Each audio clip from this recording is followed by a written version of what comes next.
This is TWiT.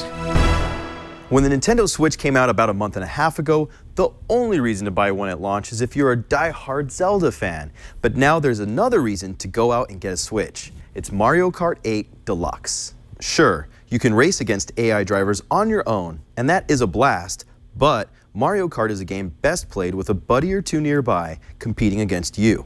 If someone you know has a Switch, you can each play on your own consoles. You can play online with friends as well, and you can play on the same Switch in an old-school split-screen TV mode too. Mario Kart 8 Deluxe is essentially a remastering of the Wii U original Mario Kart 8.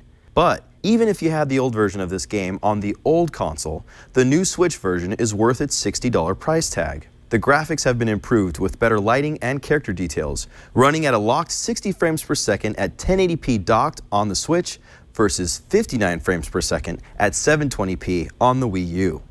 Battle Mode, a beloved feature stripped from the Wii U release, is back with 8 arenas and 5 modes. Another upgrade, all the content in the Switch release is unlocked, except for kart modifications you can get by collecting in-game coins and racing suits that you find by using Amiibo. The biggest change may be the ability to carry 2 items while on one course.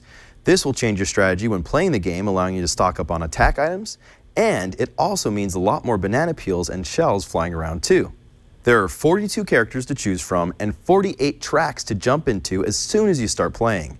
With 1-2-Switch, Snipper Clips, and Mario Kart 8 Deluxe, the Switch is well on its way to being a great console for parties.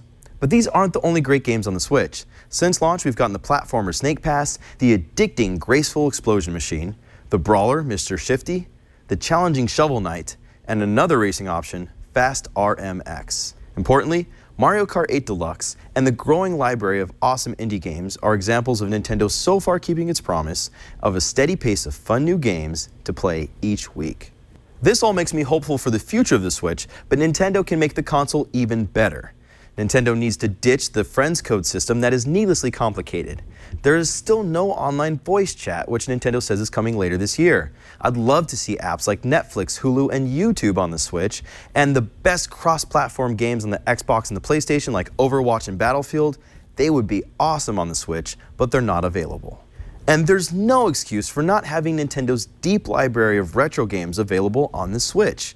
Now that Nintendo killed the popular NES Classic, it should start selling its greatest hits of the past today on the Switch. Nonetheless, Mario Kart 8 Deluxe is a must-buy if you already own a Switch when it comes out on April 28th.